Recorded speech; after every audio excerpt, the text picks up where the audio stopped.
Pernah kebayang nggak ada sebuah sistem keuangan yang basisnya bukan bunga, tapi kemitraan? Nah, itulah inti dari keuangan syariah. Hari ini, kita bakal bedah gimana caranya bank dan koperasi syariah membangun model bisnis yang unik banget di atas fondasi itu. Yuk, kita mulai. Nah, ini dia pertanyaan utamanya.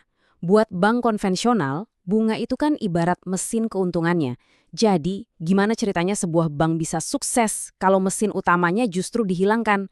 Jawabannya ada di cara mereka mengubah total model bisnisnya. Dan itulah yang bakal kita telusuri bareng-bareng. Oke, kita mulai dari bank syariah. Dan ini penting banget ya, ini bukan sekedar bank biasa yang ditempelin label syariah aja. Perbedaannya itu tertanam dalam DNA hukum dan filosofi mereka, yang bakal kita lihat sekarang. Disinilah letak perbedaan kuncinya, langsung dari definisi hukumnya. Bank konvensional, tujuannya jelas, ngumpulin dana, terus disalurin lagi sebagai pinjaman. Kalau bank syariah, tujuannya adalah ngejalanin usaha berdasarkan prinsip syariah. Lihat kan bedanya? Yang satu fokusnya minjemin duit, yang satu lagi ngejalanin bisnis bareng. Ini benar-benar perubahan paradigma. Terus, gimana sih prinsip syariah ini diterapin di dunia nyata? Ternyata, semua operasinya itu ditopang sama 3 pilar utama. Yuk kita bongkar satu persatu. Nah, diagram ini ngasih kita peta jalannya dengan jelas banget. Ada penghimpunan dana, ini cara bank dapat modal. Terus ada penyaluran dana, ini cara bank muterin modal itu. Dan terakhir ada jasa pelayanan buat aktivitas pendukungnya. Kita bakal telusuri tiap pilar ini. Kita mulai dari cara bank ngumpulin dana. Ada 2 cara utama. Pertama, yang paling simpel, itu wadiah. Anggap aja ini kayak berangkas. Anda titip uang, bank yang jagain. Tapi yang lebih transformatif itu mudorobah. Di sini, posisi Anda berubah dari sekadar penabung jadi seorang investor. Bank ngelola dana Anda di usaha yang produktif dan kalau ada untung, kita bagi hasil. Jadi Anda itu bukan lagi cuma pemberi pinjaman, tapi beneran jadi mitra bisnis bank.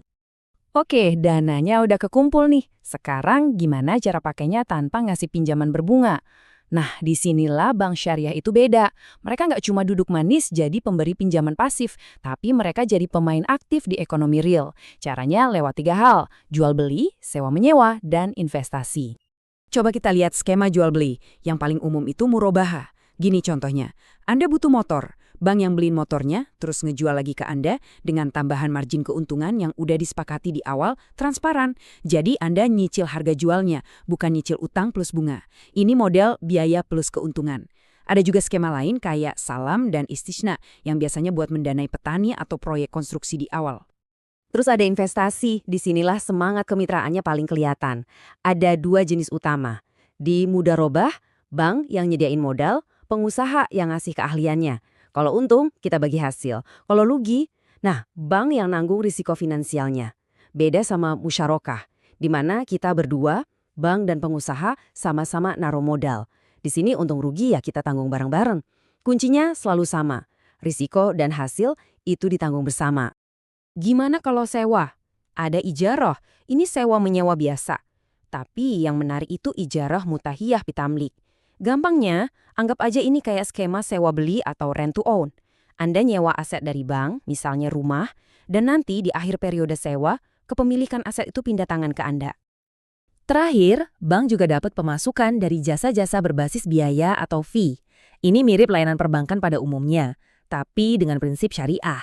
Misalnya wakalah, di mana bank jadi wakil Anda, kafalah, di mana bank jadi penjamin, atau rah, yang intinya adalah gadai syariah.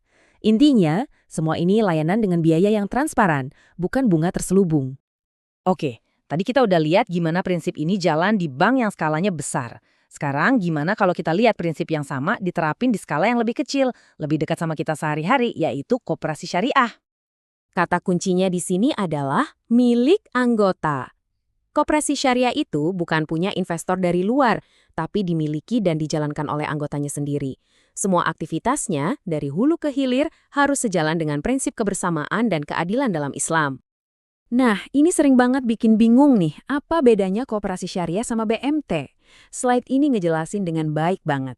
Koperasi syariah itu satu badan hukum tunggal, sementara BMT atau Baitul Ma'al wa Tamwil secara teknis punya 2 jendela, satu sebagai lembaga sosial yang ngurusin dana kayak zakat, dan satu lagi sebagai lembaga keuangan syariah yang mirip koperasi. Jadi cakupan BMT itu lebih luas.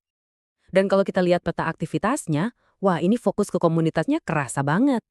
Iya, mereka juga ngumpulin dan nyalurin dana kayak bank. Tapi coba lihat lebih dekat. Ada pinjaman lunak, ada penjaminan buat anggota, ada investasi langsung. Tujuannya itu bukan cuma profit, tapi pemberdayaan komunitas dari dalam. Terus duitnya dari mana? Ya sebagian besar dari anggotanya sendiri. Ada simpanan pokok pas pertama gabung, simpanan wajib yang dibayar rutin, sama simpanan sukarela. Ini semua yang bikin rasa kepemilikan kolektifnya jadi kuat, meskipun mereka juga tetap bisa nerima investasi dari luar. Nah, ini bagian paling kerennya. Dana yang udah kekumpul dari para anggota itu nggak lari kemana-mana, tapi diinvestasikan lagi ke dalam komunitas itu sendiri. Dana itu bisa dipakai buat bangun klinik, kantin, atau toko yang dikelola oleh dan untuk anggota. Ini kan jadinya ngebentuk sirkuit ekonomi yang mandiri, yang saling nguatin satu sama lain. Jadi setelah kita bongkar mesinnya satu-satu, coba kita mundur sedikit. Sebenarnya buat apa sih semua ini? Kenapa repot-repot bikin sistem keuangan yang beda? Yuk kita lihat gambaran besarnya. Kalau kita rangkum, semua ini intinya adalah pergeseran fundamental. Dari hubungan utang piutang, jadi hubungan kemitraan. Dari keuntungan berbasis bunga, jadi keuntungan berbasis hasil usaha yang real. Dan dampaknya nyata banget nih ya. Dana itu nggak cuma muter di pasar uang, tapi ngalir langsung buat bangun UMKM dan memperkuat ekonomi komunitas. Ini yang jadi bahan renungan kita di akhir, melihat gimana sistem ini dibangun di atas prinsip berbagi risiko, transparansi, dan investasi di ekonomi real. Kita jadi patut bertanya-tanya, dengan prinsip keadilan dan kebersamaannya, mungkinkah model ekonomi kayak gini bisa nawarin solusi yang lebih luas buat tantangan pembangunan komunitas di seluruh dunia? Nah, ini jadi pemikiran buat kita bawa pulang.